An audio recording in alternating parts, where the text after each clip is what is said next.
Ay, creo que está muy fuerte. Bueno, pues vamos a iniciar la primera sesión de este año, que ya si hablamos de el número de sesión, esta es la 169. Y si es una sesión mensual, quiere decir que ya tenemos alrededor de 19 años con este seminario de permanente salud en el trabajo, y desde su inicio hemos invitado a personas muy reconocidas en diferentes áreas de la salud en el trabajo y de la medicina del trabajo. Y en esta ocasión invitamos al doctor César González Vargas para que nos platicara, para que nos diera una conferencia sobre riesgos de lumbalgia, obviamente por exposición laboral, que es lo que nos importa en función del tema de este seminario. El doctor César González es especialista en traumatología y ortopedia y especialista en columna vertebral. Y el tema justamente es sobre, repito, riesgos de lumbalgia en trabajadores. Entonces, obviamente, es el tema idóneo para el cual lo invitamos, aceptó la invitación.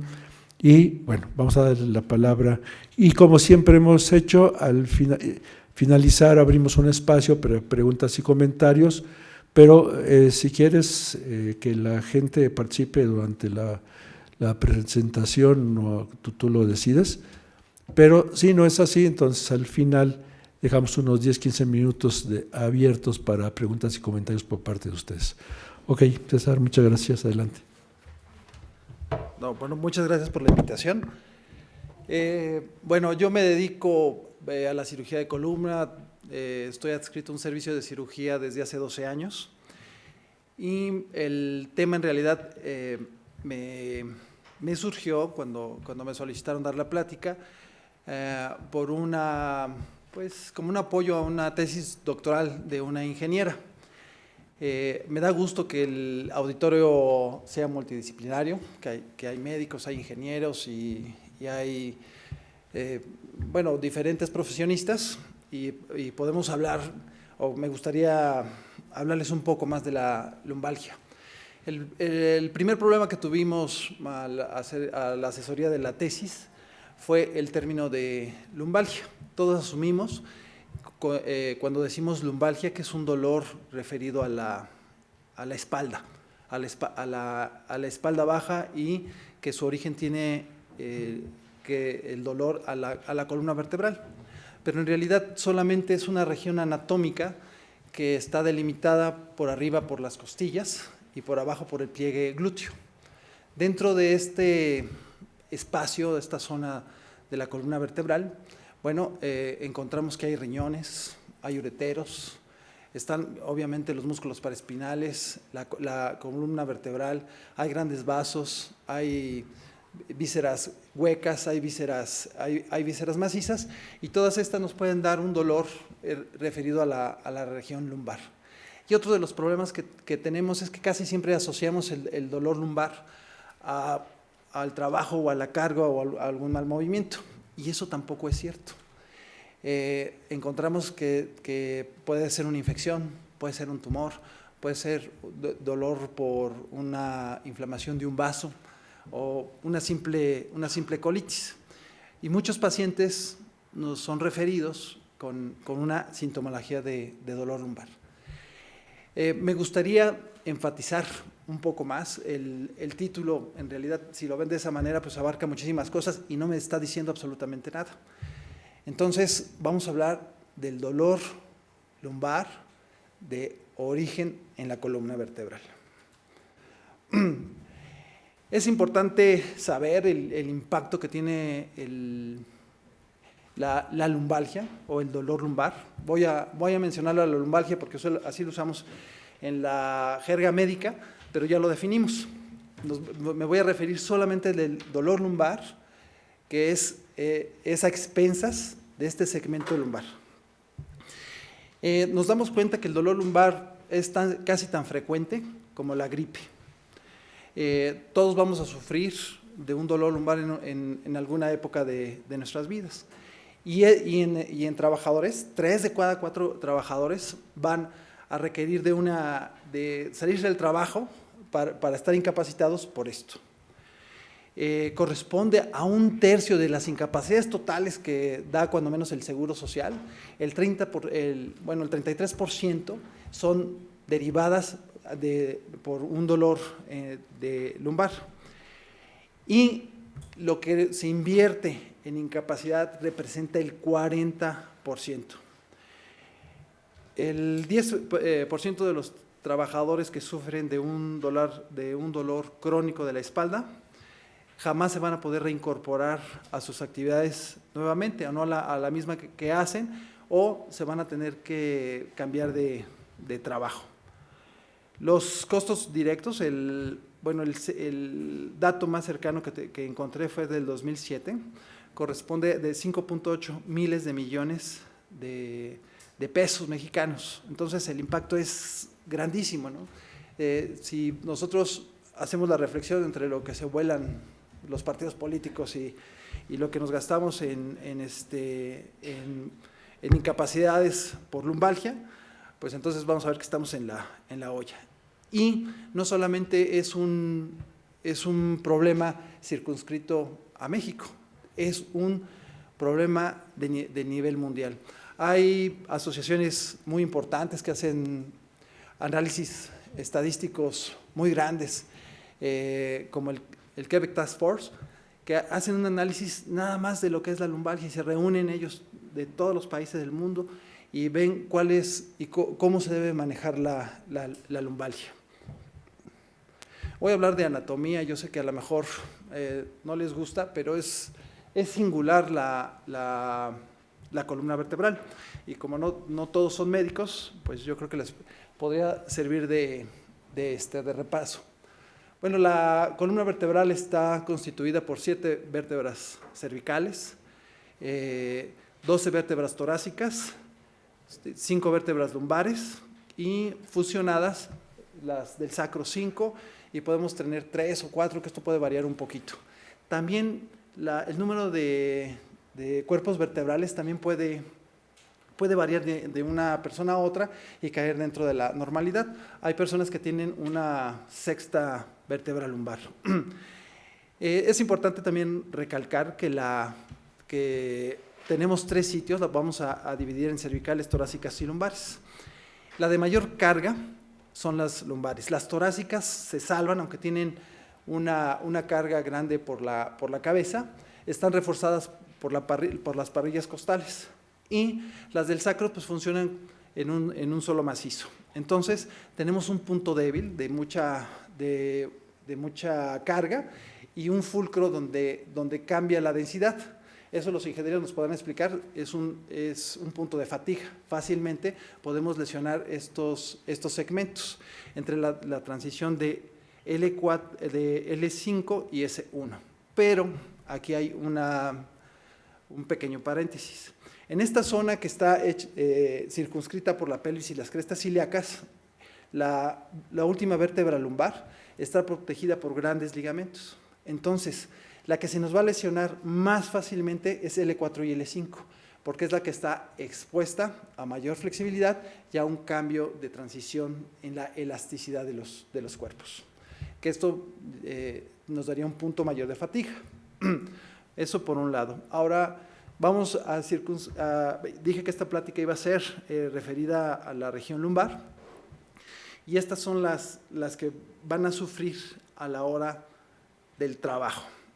Voy a definir una unidad funcional vertebral para explicar toda la biomecánica. Esta se forma por 2 cuerpos vertebrales, un disco vertebral y dos carillas articulares. Nada más vemos una de un lado. Este segmento está reforzado por ligamentos. El suprainterespinoso, el ligamento longitudinal anterior, el ligamento longitudinal posterior, el ligamento amarillo, algunos ligamentos capsulares, y tiene unos ligamentos entre las transversas, lo cual hace un segmento de movilidad y firmeza muy fuerte. Por otro lado, tenemos una pieza de la ingeniería o de la ingeniería de la naturaleza, que es el disco intervertebral. Es el disco intervertebral. Este está formado por un anillo fibroso y un núcleo pulposo. El núcleo pulposo, para aquellos que son médicos, pues tiene una derivación notocordal. Para los que no son médicos, son ingenieros, esta parte del notocordio hace la placenta, esta estructura, y jamás entra en contacto con el sistema inmunológico del ser humano. Esta partícula está hecha principalmente por unas proteínas que se llaman proteoglicanos. Son hidrofílicos y tienen la capacidad de absorber agua, de tal manera que el 95% de este núcleo está formado por agua. Tiene un problema. Una, que no ha entrado en contacto con el sistema inmunológico del cuerpo, y la otra, que es muy baja en células. Al ser muy baja en células, obviamente, el poderla reparar o cicatrizar prácticamente es nulo. Por otro lado, tenemos el anillo fibroso. El anillo fibroso es colágena de tipo 1, es una colágena especializada muy resistente. Está hecha por capas y entrelazadas entre sí mismos. Cada capa, una con respecto a la otra, tiene una inclinación de 30 grados, de tal manera que hace un tejido y una malla sumamente resistente a la presión, a los cizallamientos, a las fuerzas de rotación y a la inclinación. Y aparte de eso, es un sistema dinámico. Tiene la capacidad, el núcleo, de desplazarse adelante, atrás o quedarse en el centro según yo cambie mi centro de gravedad. Estoy hablando de un disco sano. Este disco sano así se comporta. Su centro instantáneo de rotación o su punto su masa, su mayor masa, se va a encontrar en el tercio posterior de la vértebra. Y lo va a poder hacer hacia adelante, hacia atrás, según nosotros nos podamos mover. Esto habla nada más de la biomecánica, pero en realidad lo más importante de la columna vertebral, aparte del movimiento, es llevar las raíces nerviosas. Las raíces nerviosas que le dan movimiento a las piernas, nos hace caminar, sentir, bailar, inclusive trabajar. Hay un problema que nosotros tenemos evolutivo, no nos dio tiempo de hacer los ajustes necesarios evolutivamente para que no se nos deteriorara este segmento. O la otra es que pasamos demasiado tiempo ya en la Tierra y esto invariablemente se va desgastando y se va degenerando. ¿Cómo se degenera? Cuando tenemos todavía suficiente agua en el núcleo pulposo, puede llegar por presión a ir rompiendo las capas que les decía del anillo fibroso e invadir ya sea el ducto medular o los forámenes donde salen las raíces nerviosas. Y ahí pierde su función más importante, que es preservar a movimiento y a carga indemne el sistema nervioso. En este momento todavía son el sistema nervioso central, las raíces allá adentro. Un momento que las toca o que ya no es capaz de protegerlas, entonces hablamos de una insuficiencia de la columna vertebral. Ahora, esto solamente se va a dar en pacientes jóvenes que están hidratados. Ustedes entenderán que conforme vamos avanzando nosotros en edad vamos perdiendo agua. Al perder agua, este núcleo también se va secando. Esa es la historia natural. Por eso, si es un problema evolutivo, no nos dio tiempo de preservarlo, de que siguiera hidratado y que lo pudiéramos regenerar. No es así. Y la otra... Perdón que le interrumpa. ¿Habría algunos cambios específicos en los trabajadores que están expuestos a cargas físicas? ¿No hay diferencia entre...? Es una buena pregunta. Yo como clínico te podría decir que me llegan todos los pacientes que tienen un desgarro de eso y tienen sintomatología. pero también se han hecho resonancias magnéticas y por edad que pueden tener este mismo tipo de cambios y no tener ninguna sintomatología y jamás necesitar algún tratamiento específico. Ese es el gran problema que tenemos, pero más adelante quería hablar de eso. Esta es la degeneración, digamos, en pacientes jóvenes, la de la derecha, donde explico cómo se degenera el disco intervertebral. Y luego sigue la degeneración que sufre el ser humano por tiempo. Esta degeneración se llama envejecimiento y en términos generales esto es normal. ¿Qué es lo que sucede? Pues es una deshidratación del disco. Al perder agua, pierde altura.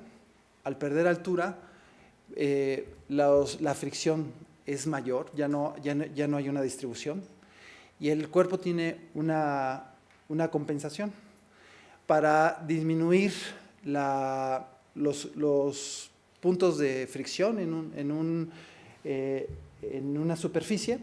Pues lo que hacemos, o lo que hace el cuerpo es aumentar esa área.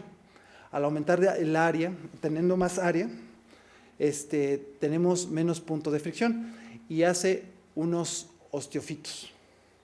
Luego, si seguimos en degeneración, o bueno, no degeneración, en este envejecimiento del disco, tenemos una fusión natural. Esto es una cascada de cómo se deteriora la columna vertebral. Esto lo describió Kekardi-Willis, si alguien lo quiere buscar en alguna ocasión, pero esto es la normalidad. Nosotros pasamos de un disco estable a uno deficiente y luego el mismo cuerpo lo vuelve a fusionar. Es como se va protegiendo el cuerpo. Y entonces sufrimos todas estas vicisitudes en el camino que son dolor. Quiero explicarles esta parte a lo mejor, porque dicen, ¿por qué se está saliendo si vamos a hablar de lo que hace el trabajador y cómo se va deteriorando en el trabajador? Pero es importante saber cómo es normalmente que se deteriora en los que no son trabajadores. Espero que todos sean trabajadores.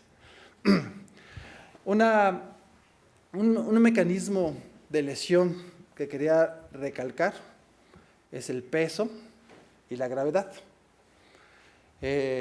Pero la columna vertebral, dependiendo de la posición que se tiene, está sometida a cierta carga. De tal manera que nosotros acostados, vamos a hablar del 100% de la carga en un individuo parado, así es como se está calculado. Cuando nosotros nos acostamos, esto se reduce a un 25%, eso es lo que está representado ahí. Y en ese momento, al estar a un 25% en condiciones normales, un disco joven tiene la capacidad de esa molécula hidrofílica de absorber agua y reponerse. Esto con el paso del tiempo se va perdiendo. Pero aquí lo interesante de la diapositiva es que si nosotros nos dormimos de decúbito dorsal, estamos a un 25%. Si nosotros nos damos la vuelta, estamos a un 75%. Y si estamos parados, estamos a 100%. Si hacemos una inclinación con las piernas estiradas de 45 grados, nos vamos a 150. Si le ponemos peso, nos vamos a 220. Y ojo, sentados, es más la fatiga que sufre la columna vertebral sentado que parado. Aquí estamos a 100 y aquí a 140. Y ojo, nos sentamos mal y nos vamos a 185. Y todavía nos ponemos a hacer carga y nos vamos a 275 o a lo que ustedes quieran. La posición que más sobrecarga a la columna vertebral es sentado con peso. La columna vertebral, en realidad, en condiciones normales, pues está diseñada para soportar carga. Me voy a regresar un poquito para hablarles de la biomecánica.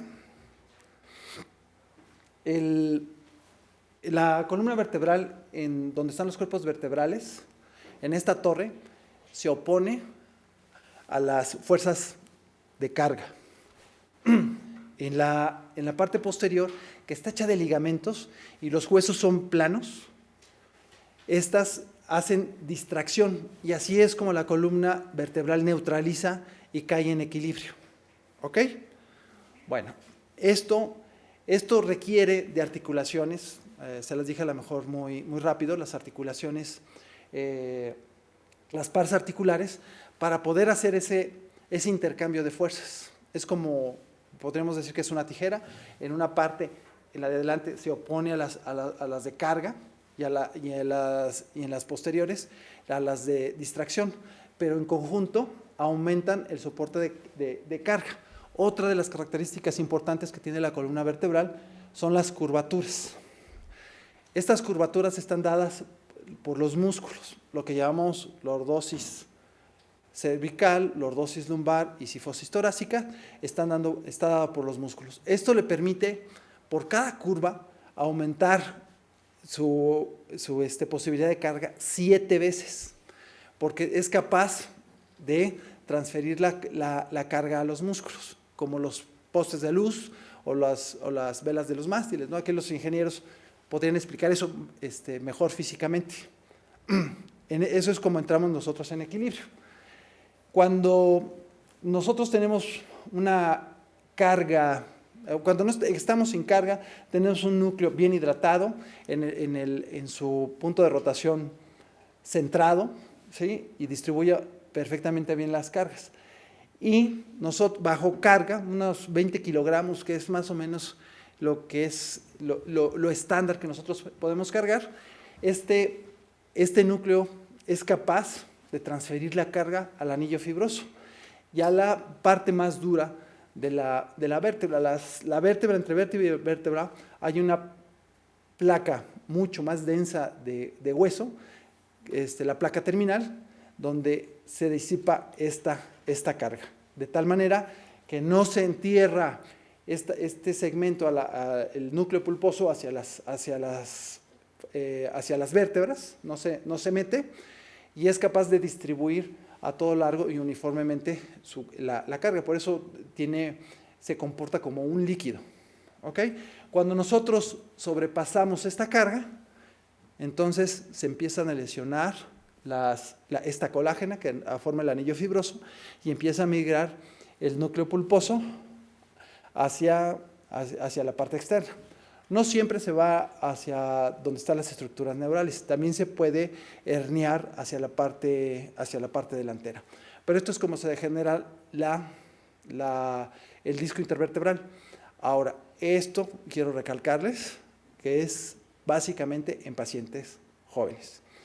En pacientes más grandes, pues vamos a tener un problema que se llama artrosis. ¿Ok? Que ya les había explicado. Tenemos factores de riesgos, riesgo individual. Unos los llamamos intrínsecos, extrínsecos y algunos otros. Uno de ellos es la falta de aptitud física, patología dorsolumbar y sobrepeso. Voy a hablarles un poquito más adelante, en la siguiente diapositiva, en cuáles son las patologías dorsolumbares. El sobrepeso es muy cuestionable.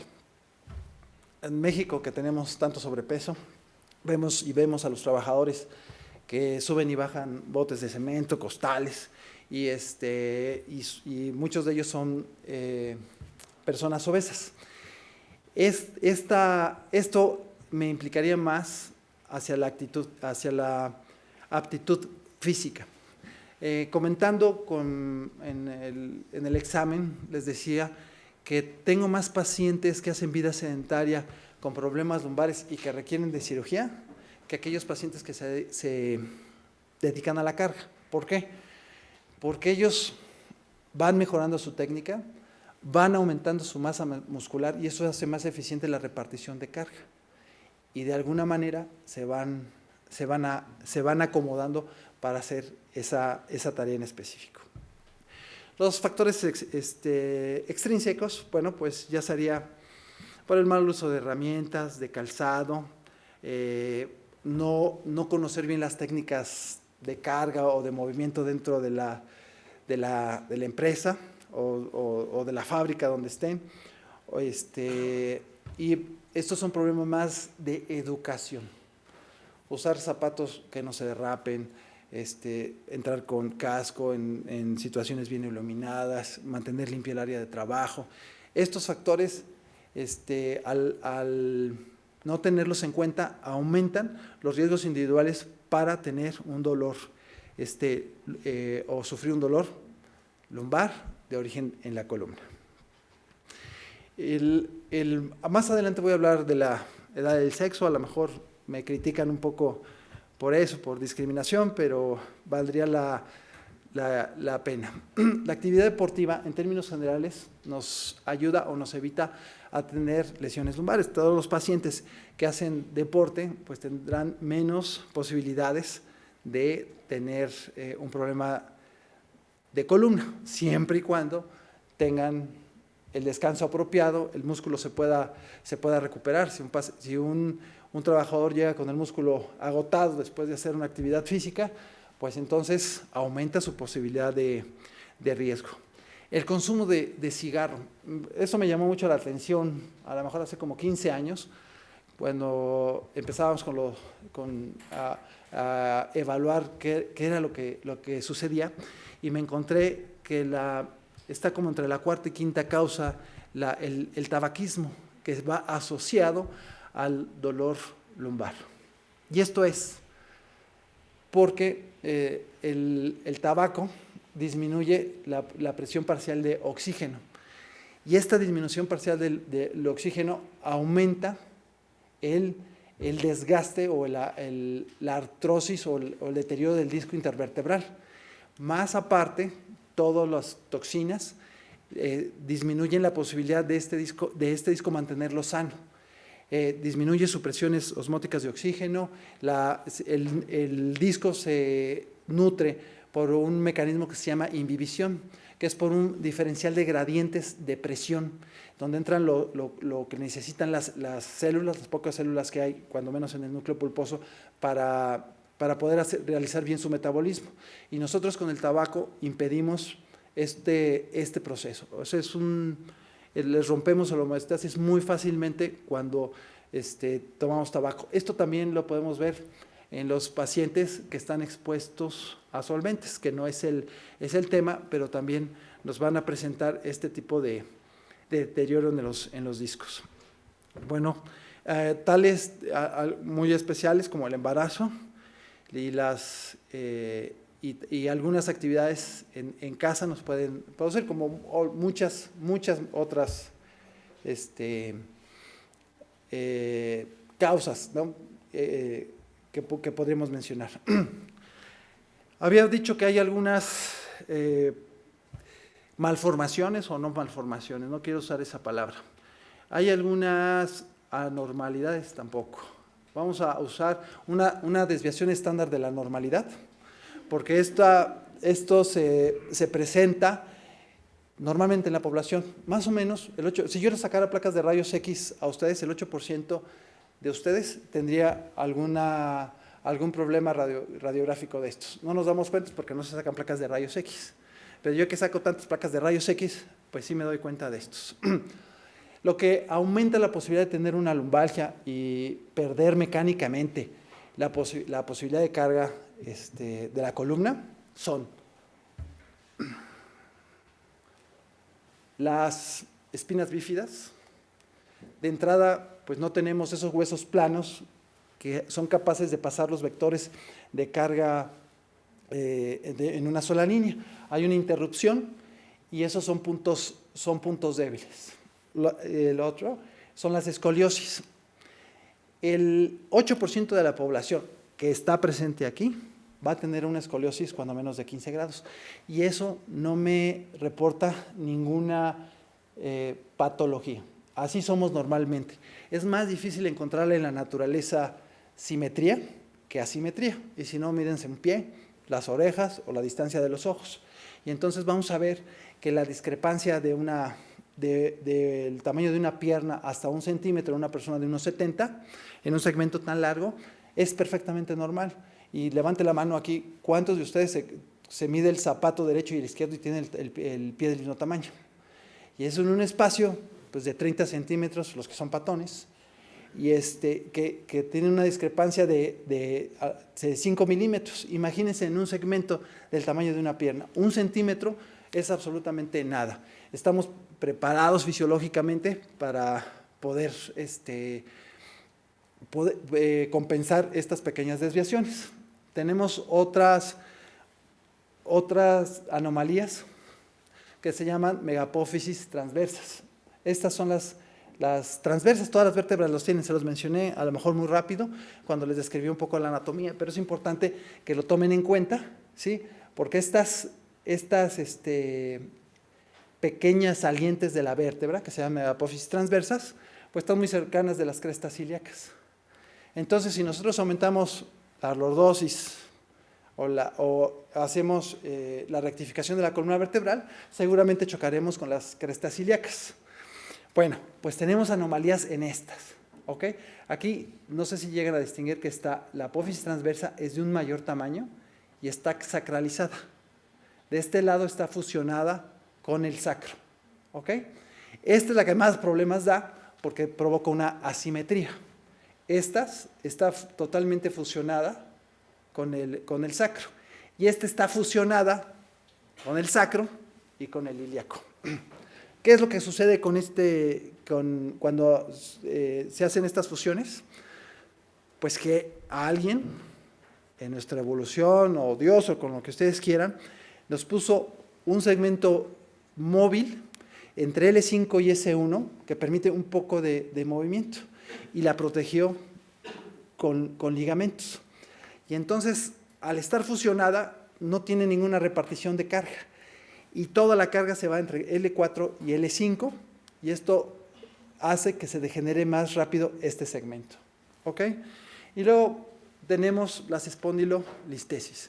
Las espondilolistesis también las vemos frecuentemente en la población. O sea, esto es un deslizamiento de una vértebra sobre otra, y pueden ser congénitas, pueden ser traumáticas, y pueden ser líticas, pueden ser muy rápido, o puede ser de formación. La única condición para que no me traduzcan en una patología es que en la región lumbar no deben de tener un movimiento de más de 5 milímetros. Luego entonces, si yo voy a contratar a alguien para un puesto de carga, y yo soy el recursos humanos, el de recursos humanos no, el médico de la empresa, pues entonces diría, chirrión, pues ya le encontré esto, ¿no? Pero usted me está diciendo que es la normalidad. Sí, pero si tenemos una. Pero si le vas sumando una y otra y otra y otra, claro que vas a tener una columna insuficiente para la carga. Y desde ese momento vas a tener un paciente con dolor lumbar, incapacitado, y que no quiere ir a trabajar, y etcétera, ¿no?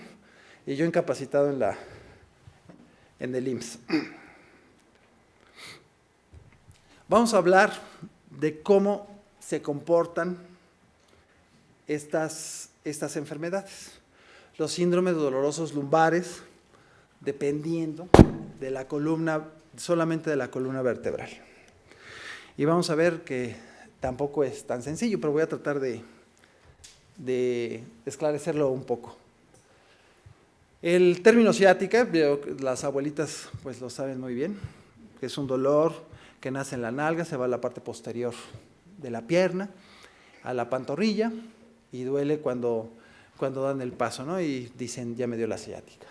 Bueno, eso no nos hace ni cirujanos de columna ni nada. Lo que nos hace cirujanos de columna en realidad es investigar cuál es la raíz, ¿no?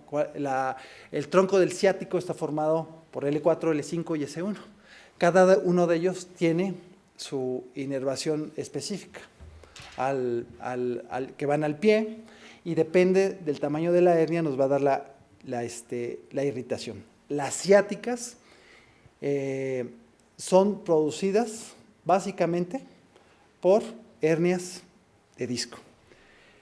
Hay sus asegúnes, como los tumores, como las infecciones, y algunos canales lumbares estrechos también no lo pueden llegar a presentar. Bueno, la ciática tiene un componente de una masa que atrapa una raíz nerviosa y le provoca una irritación. Esa es una. Pero hay isquémicas, hay infecciosas, hay mediadas por inflamación, y esas también nos van a dar una ciática. Hay algunas más, ¿no? Por radiación, que son aún un poquito más raras. Esta primera parte de las ciáticas nos dará en pacientes jóvenes. Luego tenemos el canal lumbar estrecho. Quiero decirle que después de los 30 años, todas las columnas se empiezan a degenerar por efecto de la gravedad. Eso estamos expuestos absolutamente todos.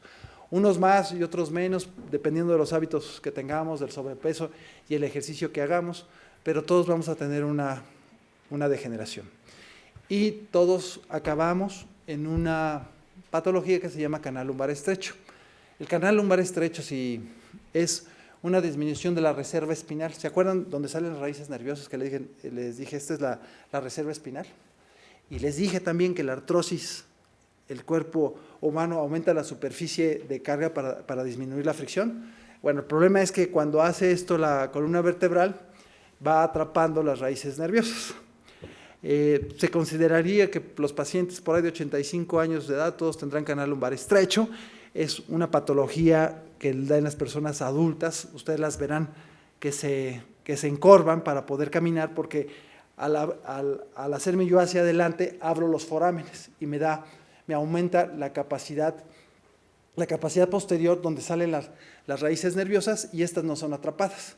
Entonces veremos a la gente mayor caminar encorvada y con el uso de un bastón. Y normalmente después de un momento de caminar, se sientan y con eso mejora. Con la posición de sedestación aumenta más esta capacidad, le da tiempo a que el nervio vuelva a tener irrigación nerviosa y el dolor disminuye. El canal lumbar estrecho suponemos nosotros que se empieza a presentar después de los 50 años. Pero también hay anomalías. Hay personas que tienen canales lumbares estrechos ya por formación. Las personas de estatura pequeña, aquellos pacientes que sufren de acondroplasia, tendrán este problema. Su columna vertebral es mucho más pequeña y sus metáfisis se ensanchan más rápidamente que el resto, así como las rodillas, en los hombros, en las caderas. También sucede esto en la columna vertebral, y también sufren de este tipo de problemas. Ellos tienen la ventaja que no están sometidos a tanta carga, pero nosotros sacamos radiografías y tienen canales lumbares estrechos importantes. La pérdida de un disco a temprana edad, ya sea por lesión, por cirugía, también nos aumenta la posibilidad de tener un canal lumbar estrecho. Hay algunas enfermedades genéticas como el Piaget que también nos pueden dar este problema.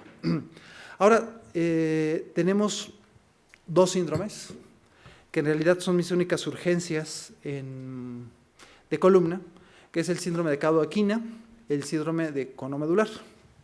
No se los dije, pero la médula solamente llega hasta L2. Por debajo de L2 solamente tenemos raíces nerviosas.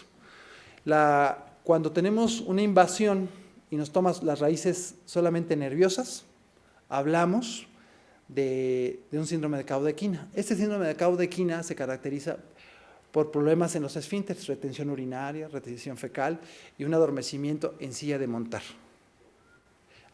Porque son las raíces más bajas, S2, S3, que inervan este segmento. El síndrome de cono medular, bueno, es una lesión más arriba. En donde termina la médula se hace un cono. Da la misma sintomatología, pero topográficamente esa es la diferencia.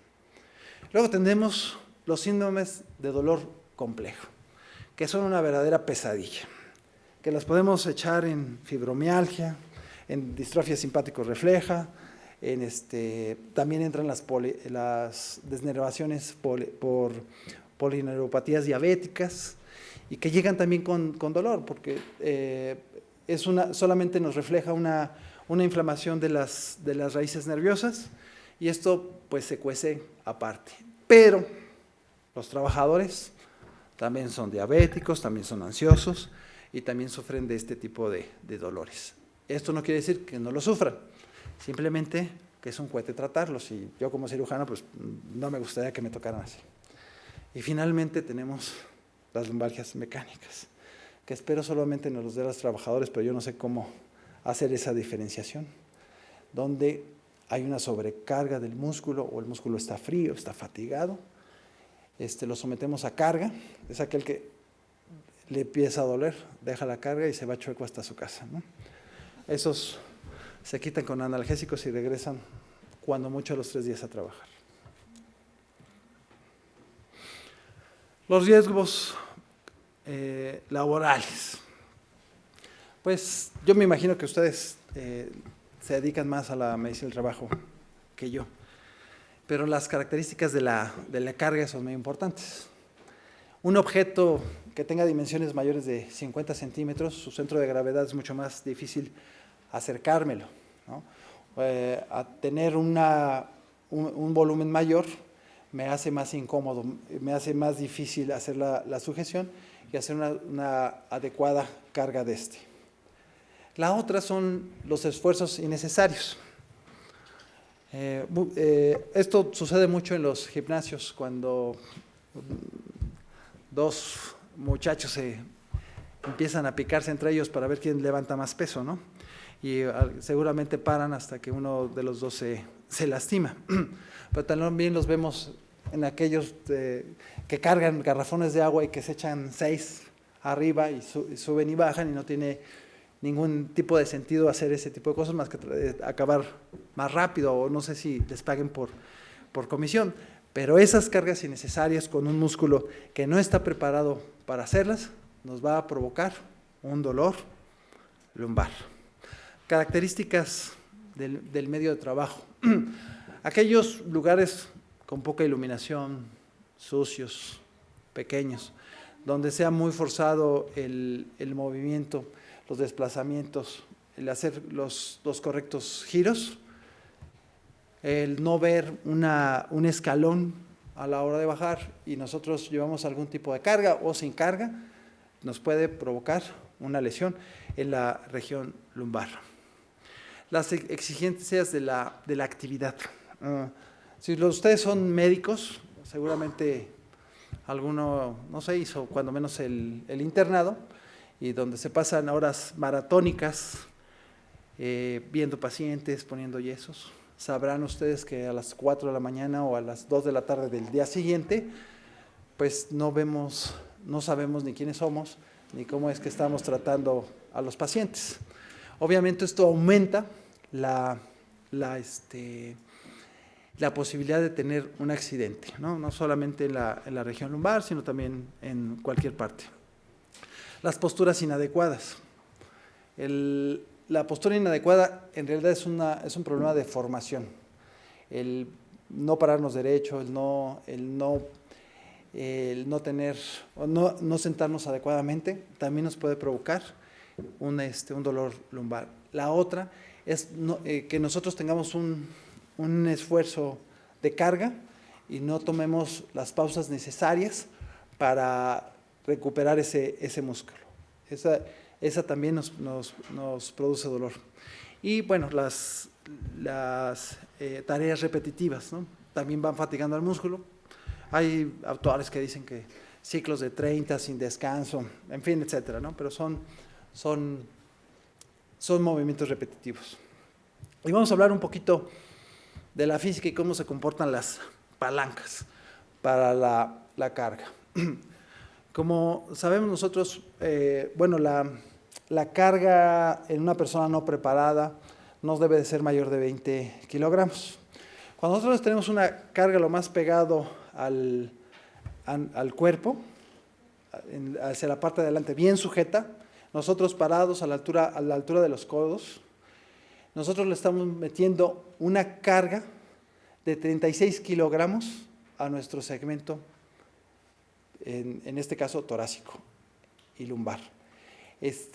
La caja torácica ya les había dicho que está reforzada por la parrilla costal y entonces no tiene menos posibilidades de lesionarse. Nos queda muy, muy pegado a nuestro centro de gravedad. Pero cuando nosotros nos inclinamos y aumentamos 50 centímetros y ponemos en este caso los 9 kilogramos, estoy hablando de 9 kilogramos, nos vamos nosotros a una carga de 185 kilogramos en una persona estática. Si esto lo hacemos en movimiento, la energía cinética acumulada pues dependerá a la velocidad de lo que se hace. Y pues nosotros nos caracterizamos por querer hacer las cosas rápido, y esto aumentará la carga a la que sometemos nuestra columna. Encontré una tabla interesante de cuáles son los rangos de carga más cercanos a la cabeza, al centro de gravedad y alejados. De tal manera que si nosotros tenemos una carga por arriba de los hombros segura, podemos cargar 13 kilos. Pero si nosotros estiramos las manos, solo podrán ser 7 kilos. Y nuestro mayor límite de carga se encuentra entre las rodillas y los hombros, que van entre 19, 25 y 20 kilogramos. Pero si nosotros alejamos esta carga unos 50 centímetros, estiramos los brazos, esta carga se disminuye a la mitad. Y por abajo de hacer una actividad por abajo de la rodilla, pues es verdaderamente peligroso. Aquí las personas que trabajan con alfombras, que pegan tabiques o hacen cosas en el piso, mis respetos, no es este tipo o mover cargas desde ese lugar, pues están muy por arriba de lo que es permitido. Ya lo que me llamó mucho la atención es que en la posición de sedestación, lo máximo que nosotros podemos cargar entre la cadera y los hombros son solamente 5 kilogramos, sin extender las manos, sin levantar objetos, ni archivos, ni absolutamente nada. Ya sé por qué mi secretaria no va ni por una taza de café, pero es por esta seguridad que necesita. Este segmento, este espacio es muy pequeño. Y también, pues me habla de que una persona sentada, que hace una actividad sentada, está en mayor riesgo. Por eso opero más pacientes por hernias de disco que estaban sentados que aquellos que estaban cargando, ¿no? Alguien me hizo la pregunta. Esta es la respuesta. Las cargas máximas en una persona bien entrenada, en un fisicoculturista, deberían de ser de 50 kilogramos, con periodos de descanso, fajados, o sea, estoy hablando de peso libre, ¿no? Por arriba de eso se tiene que utilizar algún tipo de aditamento o de palanca, carretilla, pala para poder elevar más de 50 kilos. En menores de 18 años, para transportar, cargar, arrastrar, empujar, no deben de ser mayores de 20 kilos o en personas no entrenadas. Un dato que les voy a decir un poquito más adelante, me llama la atención. Uno pensaría que una persona joven, antes de los 45 años, tendría más capacidad de carga, y no es cierto. Son inexpertos, sus músculos no tienen la fortaleza suficiente y no tienen esa memoria, que nosotros le llamamos propiocepción, que es la capacidad de un músculo de hacer una contracción correcta para poder levantar un objeto en ciclo, en una cadena muscular, para poder hacer el movimiento y pasar la energía hacia las piernas y hacia el piso, como los boxeadores cuando van a dar un golpe, que toman impulso desde la pierna y desde ahí llevan toda esa energía para dar ese golpe. Esto lo va aprendiendo también el ser humano. Esta capacidad se llama propiocepción, como el clavadista que se avienta del trampolín y sabe que va a caer de cabeza, él ya lo hace en reflejo, o sea, no tiene que estar pensando en eso. Y ustedes cuando manejan tampoco están pensando en eso, saben dónde acaba el carro, saben dónde termina, ¿ok? Esto se va aprendiendo con el tiempo, y en las cargas es todo una adaptación. En las mujeres embarazadas, pues están prohibidas las cargas y el trabajo manual en exceso, ¿no? Por razones incluso no solamente de su vínculo, de ese binomio materno-fetal, sino porque sufren un cambio en su centro de gravedad. Al aumentar el abdomen y hacer un peso hacia adelante, el centro de gravedad se va haciendo mucho más anterior y eso va disminuyendo. Entonces, que no me dejen los ingenieros, el brazo de palanca se está haciendo muchísimo más grande y eso hace menos eficiente la posibilidad de carga.